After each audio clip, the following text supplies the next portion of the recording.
Hello student, स्वागत है आपका आईसीटी वर्चुअल क्लासेस में। मैं हूं कविता, आपकी साइंस टीचर। उम्मीद करती हूँ आप सभी अच्छे होंगे और स्वस्थ होंगे। तो क्लास कंटिन्यू करेंगे अपना चैप्टर, और चैप्टर का नाम है बॉडी मूवमेंट। तो बॉडी मूवमेंट पे आप पढ़ चुके थे। यहाँ पर जो ह्यूमंस होते हैं, मनुष्य होते हैं, उनमें बॉडी मूवमेंट किस प्रकार से होता है। अब हम बात कर रहे थे अलग अलग जो जीव जंतु होते हैं मनुष्य के अलावा, उनमें मूवमेंट किस प्रकार से पाया जाता है। ठीक है, इससे पहले आपने मसल्स पढ़ी थी, कार्टिलेज आपने पढ़ा था। हम बात कर रहे थे यहाँ पर गेट्स ऑफ एनिमल्स, यानी कि अलग अलग जो जीव होते हैं, अलग अलग जो हमारे पास जंतु आते हैं, उनमें उनकी जो चाल होती है वो किस प्रकार से होती है। तो आपको इमेज में अलग अलग प्रकार के यहाँ पे एनिमल्स दिखाए गए हैं, अलग अलग प्रकार के जीव आपको दिखाए गए हैं। और इसमें से आप एक जीव के बारे में पढ़ चुके हैं, जिसमें आपने क्या पढ़ा था, अर्थवॉर्म यानी कि केंचुए के बारे में हमने पढ़ा था। हमने क्या कहा कि केंचुए में गति किस प्रकार से होती है।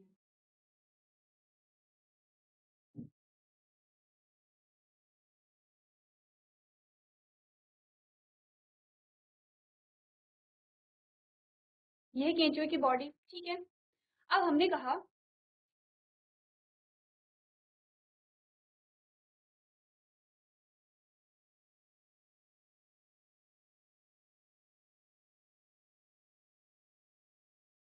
ठीक है, ये केंचुए की बॉडी है और इसमें हम,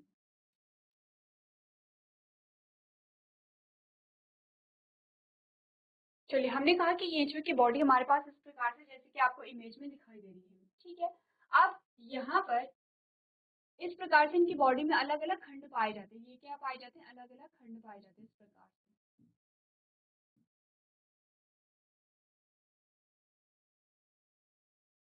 ठीक है, बॉडी में, बॉडी जो होती है इसमें उनके अलग अलग खंड आपको मिल जाएंगे।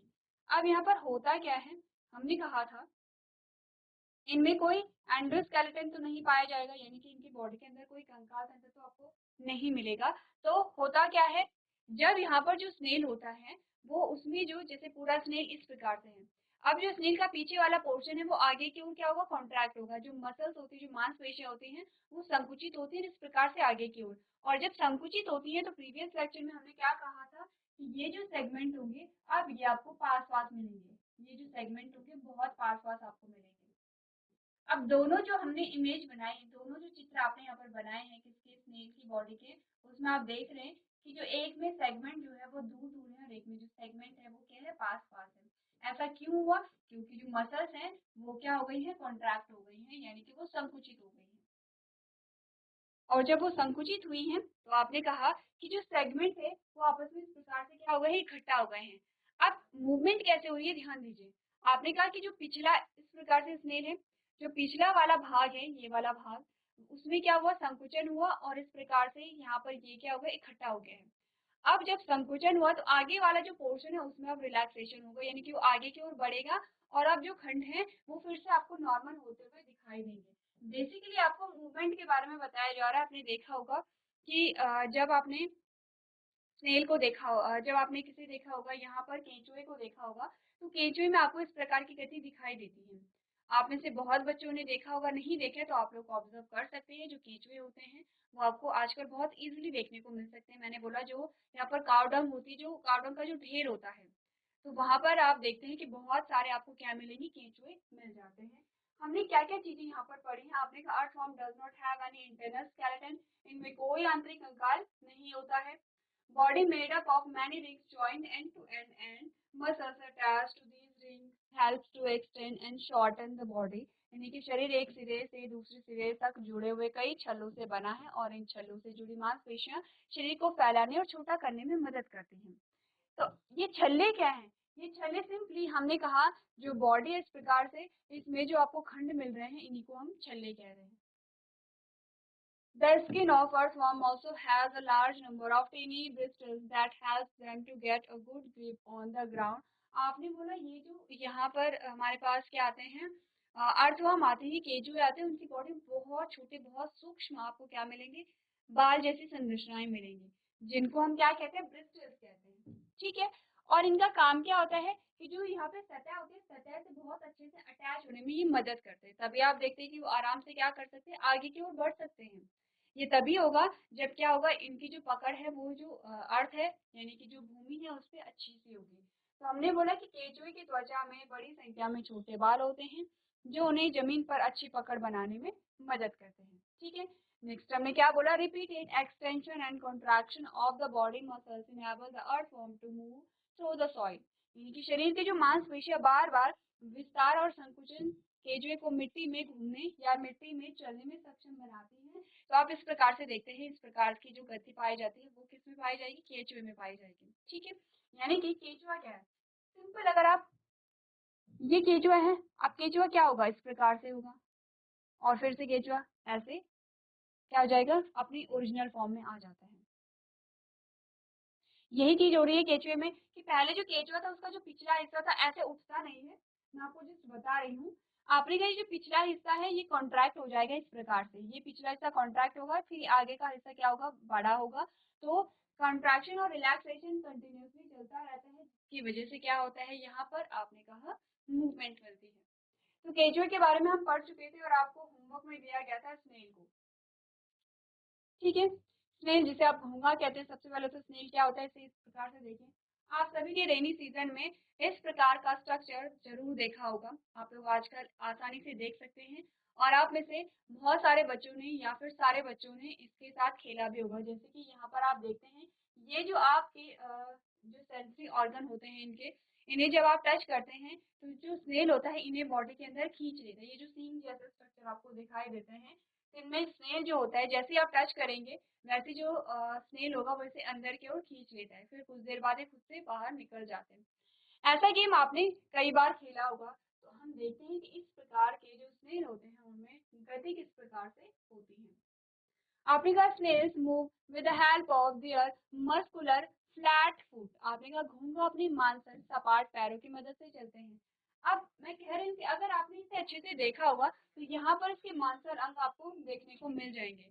जब ये चलते हैं तो जब आप देखेंगे उसे कि ये चल किस प्रकार से रहे हैं, तो जो पैर होते हैं, जो फुट होते हैं वो सपाट होंगे और कैसे होंगे, मांसल होंगे, यानी कि वो पूरे क्या होंगे, मांस से बने होंगे, स्किन वहां पर पाई जा रही होगी। ठीक है, नेक्स्ट हमने बोला they glide along a solid surface which is are lubricated with mucus. अब आपने बोला वे एक ठोस सतह पर सरकते हैं जो कि जो म्यूकस होता है, जो बलगम होता है उससे चिकनाई युक्त होती है। तो ये क्या करेंगे, म्यूकस भी निकालेंगे। म्यूकस आप समझ लीजिए जैसे चिपचिपा पदार्थ होता है, जैसे कि भूमि को जो क्या करता है या फिर सॉफ्ट बनाता है, जिससे कि जो स्नेल है, जो घोंघा है, वो आसानी से मिट्टी में सरक सके। ठीक है, क्लियर है इतनी बात। नेक्स्ट हमने बोला this movement is powered by a succeeding waves of muscular contraction of the foot. आपने कहा यह गति पैर की मांसपेशियों के संकुचन की क्रमिक तरंगों द्वारा होती है। तो आप देख रहे हैं अभी तक आपने जितनी भी गति देखी, चाहे आपने मनुष्यों में देखी होगी कि ह्यूमन में किस प्रकार से गति होती है,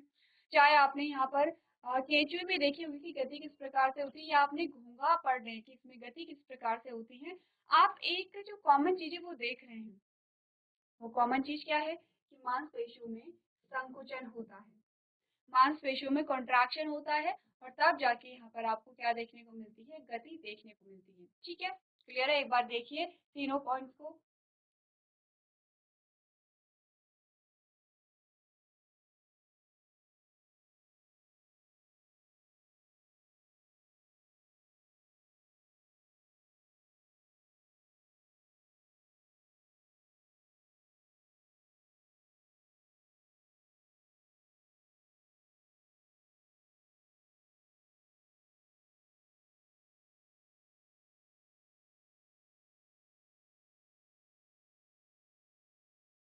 चलिए, तो अगला जो हमारे पास जो जीव आता है उसे देखते हैं, उसमें गति किस प्रकार से होती है। तो अगला जो हमारे पास आएगा वो होगा कॉकरोच। कॉकरोच जो आप सभी ने देखा है, जो आपके घर में, आपके किचन में पाया जाता है, कुछ इस प्रकार का स्ट्रक्चर होता है। कैसे होती है कॉकरोच में गति, ये हम देखेंगे यहाँ पर। ठीक है, तो पढ़ लेते हैं कॉकरोच के बारे में। सबसे पहले आपने बोला the body of a cockroach is covered with a hard outer skeleton that is made up of a different unit joined together. अब ध्यान दीजिए, आपके पास एक वर्ड आया है आउटर स्केलेटन, या जिसे आप एक्सोस्केलेटन भी कह सकते हैं, या जिसे आप बाह्य कंकाल भी कह सकते हैं। हमने कहा कि अगर हम अपनी और कॉकरोच के बॉडी में डिफरेंस को देखते हैं तो हमारी बॉडी में जो कंकाल पाया जाता है वो आंतरिक कंकाल पाया जाता है। आंतरिक कंकाल का मतलब है कि पहले कंकाल होगा, उसके बाहर से क्या होगी, स्किन लगी हुई होगी, यानी कि आपको जो आपका कंकाल है वैसे दिखता नहीं है, आपकी बॉडी के अंदर होता है। लेकिन अगर हम बात करें कॉकरोच की, तो कॉकरोच में हमने बोला कि इसका जो कंकाल होता है वो बाहर होता है। अब आप सोचेंगे बाहर किस प्रकार से कंकाल होगा, कंकाल का मतलब होगा कि हड्डियां वहां पर होंगी, लेकिन हमें कॉकरोच में कोई हड्डी नहीं दिखाई देती है। देखिए, कॉकरोच का जो कंकाल होता है वो हमारे जैसा नहीं होगा, जैसे हमारी जो बोन होती है इतने स्ट्रॉन्ग वहां पर उनका कंकाल नहीं होता है। जो आपको आपने क्या बोला, कॉकरोच का जो शरीर है वो कठोर बाहरी कंकाल से ढका होता है, जो विभिन्न इकाइयों के साथ एक साथ जोड़कर बना होता है।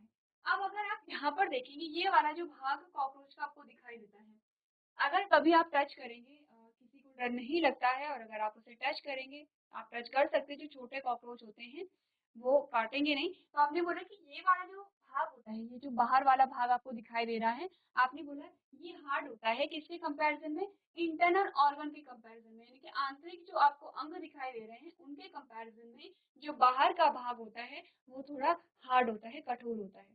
इसीलिए कहा गया कि इनका जो कंकाल होता है वो कैसा होता है, आउटर होता है। अब यही तो डिफरेंस आपको यहाँ पर समझना होगा कि हम में, मनुष्यों में और जो अदर जो आपके पास ऑर्गेनिज्म आते हैं, जो अन्य जीव आते हैं, उनमें क्या डिफरेंस है। तो सबसे पहले आपको क्या मिला, कंकाल का डिफरेंस मिल गया है, ठीक है।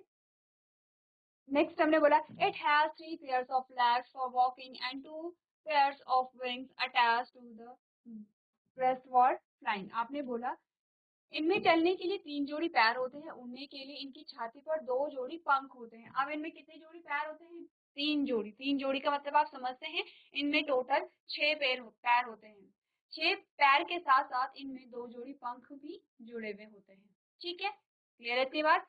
अब आप समझिए कि यहाँ पर क्या डिफरेंस पाया जा रहा है। अगर हम अपनी बात करें तो हमने कहा कि हमारे पास सिर्फ एक ही जोड़ी पैर होते हैं, सिर्फ 2 ही पैर हमारे पास होते हैं, लेकिन यहाँ पर कॉकरोच के पास कितने पैर होते हैं, 3 जोड़ी पैर होते हैं। मैं फिर से कह रही हूँ, अगर किसी को डर नहीं लगता है तो आप लोग कॉकरोच के पैर वहां पर गिन भी सकते हैं, ठीक है।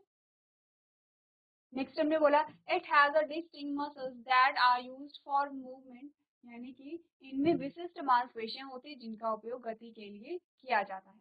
अब आपने बोला the muscles attach to the legs helps in walking, यानी कि जो मांसपेशियां, जो पैर से जुड़ी मांसपेशियां होती हैं वो चलने में मदद करती हैं।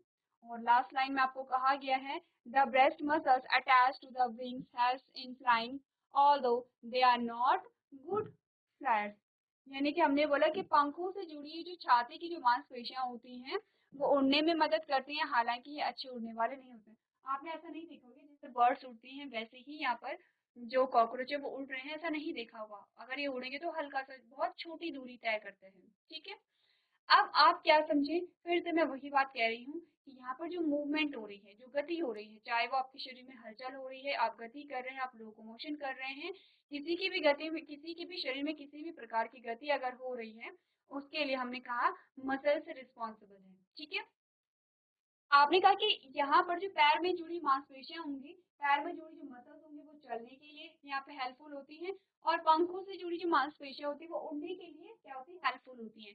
दोनों में गति पाई जा रही है, ठीक है, पंखों में भी और पैरों की वजह से भी, और दोनों में मांसपेशियां पाई जा रही है। दोनों को कौन हेल्प प्रोवाइड कर रहा है, दोनों की मदद कौन कर रहा है यहाँ पर गति में, आपने कहा मांसपेशियां। तो चलिए यहाँ पर आप नोट कीजिए कि कॉकरोच में किस प्रकार से गति पाई जाती है।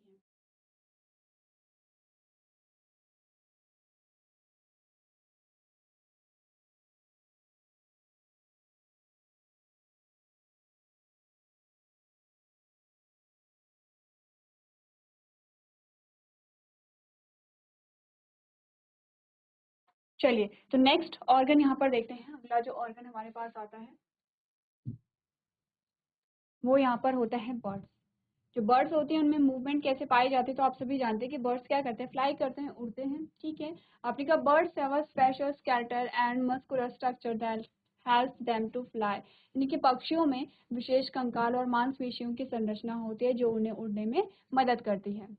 The forelimbs are modified to become wings and the bones inside are hollow to suit flying। हमने बोला कि जो इनके आगे के जो पैर होते हैं वो पंख बनाने के लिए संशोधित किए जाते हैं। आगे के पैर होते हैं वो पैर पंखों के रूप में रूपांतरित हो जाते हैं जो कि उड़ने में सहायता करेंगे।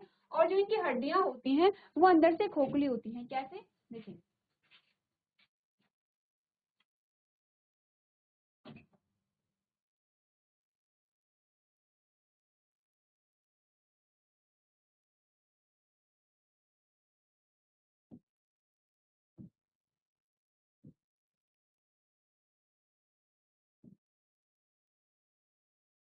इस प्रकार से बोन होती है। ठीक है, अब बोन में होता क्या है, अगर हम अपनी बोन की बात करें तो आपने कहा कि यहाँ पर आपके कुछ क्या मिलेंगे, बोन मैरो मिलेंगे इस प्रकार से। ठीक है, ये क्या होगा, रेड बोन मैरो होगा। यहाँ पर आपको येलो बोन मैरो मिल जाएगा। इस प्रकार से ये जो कैविटी होती है ये भी क्या होती है, एक तरल पदार्थ से क्या होती है, भरी होती है, खाली नहीं होगी। ये क्या होती है, फिल्ड होती है। लेकिन अगर हम यहाँ पर बात करें किसके बारे में, बर्ड्स के बारे में, आपने कहा कि यहाँ पर ये वाला जो रीजन होता है वो कैसे होता है, होलो होता है, यानी कि खाली होता है, खोखली होती है हड्डी। ऐसा क्यों होता है, जिससे कि यहाँ पर जो पक्षी है उनका जो शरीर का भार है, उनका जो वेट है वो कम से कम हो और जो कि उन्हें क्या करे, उड़ने में मदद करे। तो इसीलिए कहा गया कि यहाँ पर जो बर्ड्स का स्केलेटल सिस्टम होता है वो कैसा होता है, अलग होता है। The bones of the hind limbs are use for stretching and walking. आपने बोला कि जो पिछले अंगों की जो हड्डियों का उपयोग बैठने और चलने के लिए किया जाता है। ठीक है, जो यहाँ पर क्या होते हैं, जो इनके यहाँ पर हिंड लिम्ब होते हैं, ये जो पिछले के जो पीछे के जो लिम्स होते हैं उनका जो उपयोग होता है वो बैठने के लिए और चलने के लिए किया जाता है। The shoulders bone and breast bones are strong and support muscles of flight which move the wings up and down. आपने कहा कि जो कंधे की हड्डियां और जो छाती की हड्डियां होती हैं वो मजबूत होती हैं और उड़ान की मांसपेशियों को समर्थन करते हैं, जो पंखों को ऊपर और नीचे की ओर लेके जाते हैं। तो आपने बोला जो उनके शोल्डर और जो उनकी छाती की जो हड्डियां होती हैं वो सपोर्ट करेंगी किसे, यहाँ पर जो विंग्स है, जो पंख हैं, पंखों की जो मांसपेशियां हैं उन्हें क्या करेंगी, सपोर्ट प्रोवाइड करेंगी और उन्हें क्या करती हैं, यहाँ पर उड़ने में मदद करती हैं। ठीक है, क्लियर है, आपने बर्ड सभी ने आप देखी है। अब हम बात करेंगे यहाँ पर फिश के बारे में कि फिश कैसे मूव करती है। तो हमने बोला यहाँ पर जो फिश या मछली है वो कैसे मूव करेगी, fish have streamline body that helps them swim with the least resistance. आपने बोला मछलियों का शरीर सुव्यवस्थित होता है जो उन्हें कम से कम प्रतिरोध के साथ तैरने में मदद करता है। आपके पास एक वर्ड आया है स्ट्रीमलाइन बॉडी। स्ट्रीमलाइन बॉडी का क्या मतलब हुआ, यहाँ पर आप अगर एक फिश को देखेंगे तो आप देख रहे हैं कि आगे से जो फिश की बॉडी है वो नुकीली है इस प्रकार से, और पीछे की ओर आप देख रहे हैं कि ये क्या हो रही है, चौड़ी हो रही है। लेकिन आगे से क्या है, नुकीली है। आगे से नुकीली होने का मतलब है कुछ इस प्रकार की जो शेप होती है, इस प्रकार की जो शेप होगी उसे हम क्या कहेंगे, स्ट्रीमलाइन शेप कहेंगे। ठीक है, इस प्रकार की जो शेप होती है उसे हम स्ट्रीमलाइन शेप कहते हैं, जो कि क्या करते हैं, यहाँ पर चाहे हवा है चाहे पानी है उसे चीरने में मदद करती है। अब जो चीज जितनी नुकीली होगी उतनी आसानी से क्या करेगी, पानी को चीर करके आगे बढ़ जाएगी। इस शेप को हम कहते हैं स्ट्रीमलाइन शेप। और इसी को कहा जाता है कि जो फिशेज होती है, जो मछलियां होती हैं, उसमें क्या पाई जाती है, स्ट्रीमलाइन बॉडी होती है जो कि इन्हें तैरने में मदद करती है। They use their tail fin for small jerks through a water and other fins assist swimming. आपने बोला ये पानी के माध्यम से छोटे झटके के लिए अपनी पूंछ पंख का उपयोग करते हैं और अन्य जो इनके पंख होते हैं वो तैराकी में क्या करते हैं, सहायता करते हैं। तो इनके पास क्या होती है, टेल फिन होती है जो पीछे से होगी और अदर फिन होती है, जैसे कि फिन क्या हुआ, ध्यान से देखिए,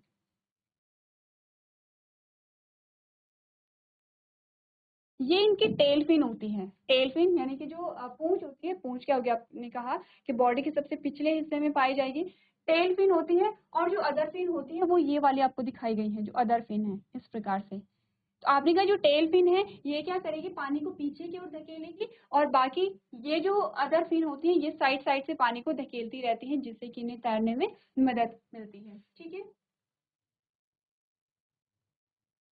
चलिए नेक्स्ट हमने बोला the tail fin is also use for changing direction, यानी कि जो टेल फिन होती है, जबसे पिछले वाली जो फिन होती है उसका उपयोग दिशा बदलने के लिए भी किया जाता है। ठीक है, क्लियर है इतनी चीजें। अब हम बात करेंगे यहाँ पर किसके बारे में, स्नेक यानी कि जिसने हमने कहा snakes do not have legs for movement but use their long backbone along with a muscles for movement. जो स्नेक होते हैं, जो सांप होता है, उनमें चलने के लिए पैर नहीं होते हैं, तो ये क्या करते हैं, अपनी रीढ़ की हड्डी का उपयोग करते हैं। आपने देखा होगा कि जो आपने अभी सांप की जो इमेज है वो भी देखी, आपने सांप को मूव करते हुए भी देखा होगा। तो कैसे चलता है सांप? सांप सीधे तो नहीं चलता है, कुछ इस प्रकार से चलता है, इस प्रकार से। ठीक है, क्यों चलता है? क्योंकि यहाँ पर इनमें पैर नहीं होते, बल्कि बैकबोन के सहारे ये आगे की ओर बढ़ते हैं। तो आपने कहा सांपों के पास चलने के लिए पैर नहीं होते हैं, लेकिन वे चलने के लिए मांसपेशियों के साथ साथ अपनी लंबी रीढ़ की हड्डी का उपयोग करते हैं। Their body curve into many loops, which gives them a forward push by a pressing against the ground. इन्होंने कहा उनकी शरीर में कई लूप में मुड़ता है। लूप का मतलब क्या है?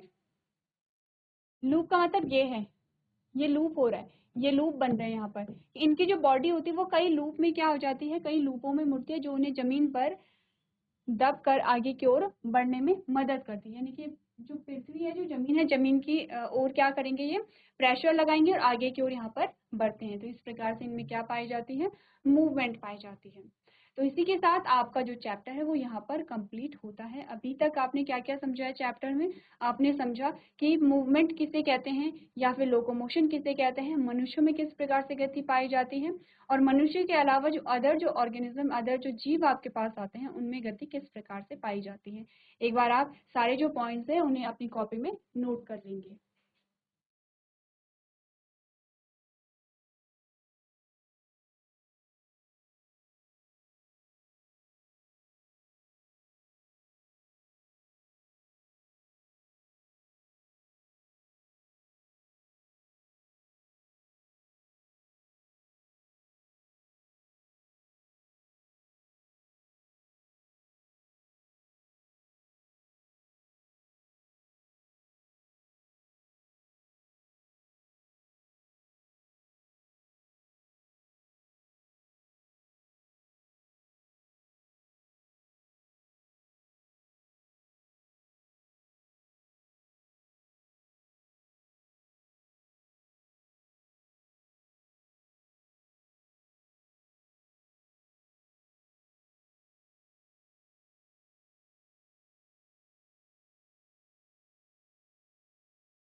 चलिए, तो यहाँ पर आपका जो चैप्टर है वो कंप्लीट हो चुका है। नेक्स्ट जो हमारा लेक्चर होगा उसमें हम इस चैप्टर से रिलेटेड क्वेश्चन आंसर्स को डिस्कस करेंगे।